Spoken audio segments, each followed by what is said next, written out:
बिस्मिल्लाहिर्रहमानिर्रहीम। Next lecture number 16। इंतहाई आसान long question, same question, same formula, same definition आगे आएगा। उसमें बस मिरर की जगह पर लेंस आएगा, उसको हम कहते हैं लेंस फार्मूला। ये मिरर फार्मूला है और लेंस फार्मूला है। सेम डेफिनेशन, सेम इक्वेशन, सिर्फ लेंस का फ़र्क होगा। लेंस में उलट हो जाता है काम। कनकेव मिरर असल होता है, पॉजिटिव होता है, रियल होता है, और कनकेव लेंस वर्चुअल होता है। कनकेव मिरर जो काम करेगा वो कन्वेक्स लेंस करेगा। उलट है ये लेंस और मिरर एक दूसरे के। वो जब वहाँ पढ़ेंगे मज़ीद क्लियर करवाऊँगा। Simplest definition, the relationship between image distance को रिप्रेजेंट करते हैं क्यू से, वो मैं अभी समझाऊंगा। ऑब्जेक्ट डिस्टेंस, ऑब्जेक्ट का फासला होता है p, एंड फोकल लेंथ आपको पता है फोकस पॉइंट का फासला है, प्रिंसिपल फोकस का फासला है, is called mirror formula. Simplest definition है। मैंने ये डायग्राम बनाकर इसको इसलिए छोड़ दिया कि आपको समझाऊं। ये कनकेव मिरर है। ये कोई ऑब्जेक्ट, जैसे फॉर एग्जांपल मैं खड़ा हूँ और शीशे के सामने अपने आप को देख रहा हूँ, मैं खड़ा हूँ, तो मैंने अभी कह दिया ऑब्जेक्ट डिस्टेंस, इस टर्म को समझा रहा हूँ। ऑब्जेक्ट ये है ना ऑब्जेक्ट। इस ऑब्जेक्ट से पोल तक का फासला, मिरर तक का फासला, यहाँ से लेकर यानी यहाँ तक का जो फासला है, इसे मैं कहूँगा ऑब्जेक्ट डिस्टेंस। इसको रिप्रेजेंट करूँगा p के साथ। क्लियर हो गया? ऑब्जेक्ट का मिरर से फासला, the distance of object from mirror या पोल, पोल सेंटर ही है ना, is called object distance and it is represented by p। फिर टकराने के बाद आपने 2 या 3 रेज ही निकालनी है बस। एक ये सीधी गई, एक इसके सेंटर में जाएगी। टकराने के बाद जो parallel to principal axis line है, ये लाइन देखो, पैरेलल टू प्रिंसिपल एक्सिस है। प्रिंसिपल एक्सिस होता है सेंटर ऑफ कर्वेचर से पोल तक का फासला। वो टकराने के बाद प्रिंसिपल एक्सिस से किसी पॉइंट से गुजरेगी, वो पॉइंट कहलाता है प्रिंसिपल फोकस।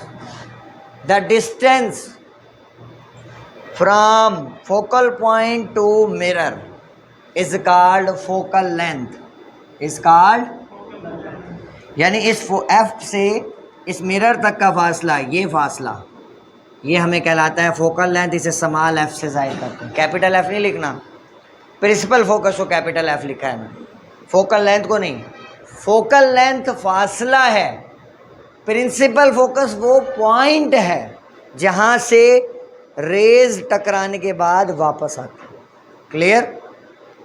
फिर इमेज डिस्टेंस, प्रिंसिपल फोकस, ये मिरर से टकराने के बाद एक या एक से ज़्यादा रेज, 2 या 2 से ज़्यादा रेज किसी न किसी पॉइंट पर जाकर आपस में मिलेंगी। अब ये यहाँ पर मिली हैं, मिल गई है ना, तो वो पॉइंट जो है वो कहलाता है इमेज। ये बना है हमारा इमेज। क्या बन गया हमारा? इमेज। तो इमेज से लेकर मिरर तक का फासला, इमेज से लेकर मिरर तक का फासला कहलाता है इमेज डिस्टेंस, और इसको रिप्रेजेंट करते हैं हम लोग Q से। Q, F और P समझ आ गई?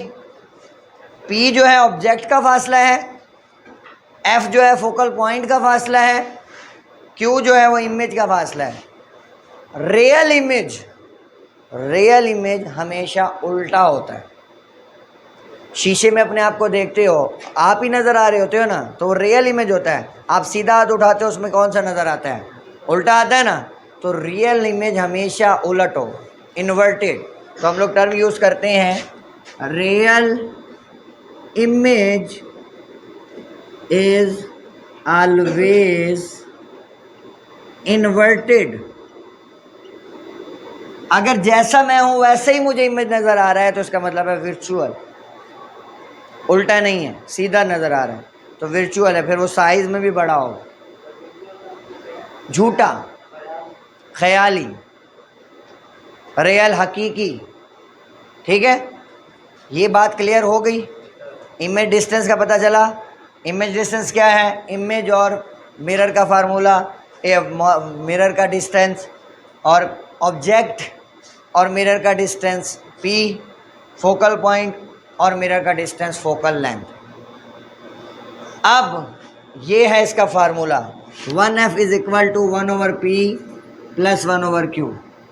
अब इनकी वैल्यू f की, p की और q की पॉजिटिव या नेगेटिव हो सकती है। p मोस्टली क्या 99% केस में पॉजिटिव ही होगा, क्योंकि ऑब्जेक्ट कुछ ना कुछ होता है। वर्चुअल सिर्फ एक कंडीशन में हम कंसिडर करते हैं, जब फोकस पॉइंट से करीब आ जाए। एक आँख से यहाँ तक मैं सही देख सकता हूँ, जब करीब होता जाता है मुझे नज़र आना बंद हो जाता है। अब मैं कहूँगा ऑब्जेक्ट जो है ना वो वर्चुअल है, नज़र ही कुछ नहीं आ रहा, मैं झूठ बोल रहा हूँ। जैसे मैं आपको बताऊँ, मेरा आर्मी में टेस्ट हुआ आइस का, मेरी आइस चश्मा उतार के वो कहने लगे बताओ, चश्मा उतार के कहाँ नज़र आता है मुझे? एक आँख तो मेरी सही थी, मैंने बताने लग गया, दूसरी आइस ये मेरी लेफ़्ट ज़्यादा वीक है, तो मैं जब लेफ़्ट से देख रहा था तो मुझे नज़र कुछ नहीं आ रहा था। फिर वो जो पूछा था मैं तुक्के मार रहा था, यानी नज़र नहीं आ रहा, तुक्के मार रहा हूँ, इसे कहेंगे वर्चुअल। क्लियर होगी ये बात? अब देखो अगर ये लॉन्ग क्वेश्चन आ जाए, इसकी ये डेफिनेशन, इसका ये फार्मूला, इसकी ये डायग्राम को बता दोगे कि ये डिस्टेंस है, ये लेबल कर ठीक है। इसीलिए मैंने छोड़ के आपके सामने लेबल किया है ताकि आपको समझ आ जाए। फिर ये बताओगे कि ऑब्जेक्ट इमेज, पी से मुराद यहाँ पर ऑब्जेक्ट ही है ना, ऑब्जेक्ट डिस्टेंस, इससे मुराद इमेज, इससे मुराद फोकल लेंथ, ठीक है। तो ये कब पॉजिटिव वैल्यू होगी, इसकी कब नेगेटिव वैल्यू होगी, न्यूमेरिकल में काम आएगी। ऑब्जेक्ट मोस्टली रियल ही होता है, तो ज़्यादातर मैंने कहा 99% केसेस में पॉजिटिव वैल्यू होगी, रियल होगी। नेगेटिव ना होने के बराबर है वर्चुअल होगा, झूठा होगा, ख्याली होगा।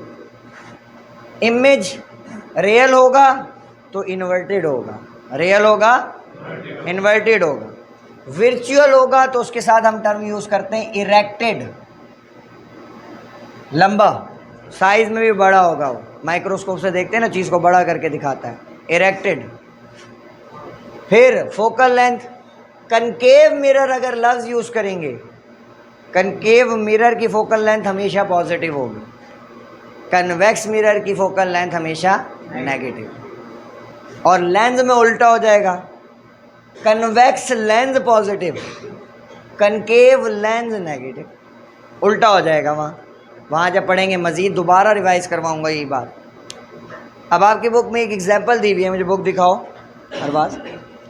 ये देखो, वो कहते हैं अ कन्वेक्स मिरर उसने कन्वेक्स दे दिया है, इसका मतलब फोकल लेंथ क्या होगी, नेगेटिव होगी। फोकल लेंथ क्या होगी, नेगेटिव होगी।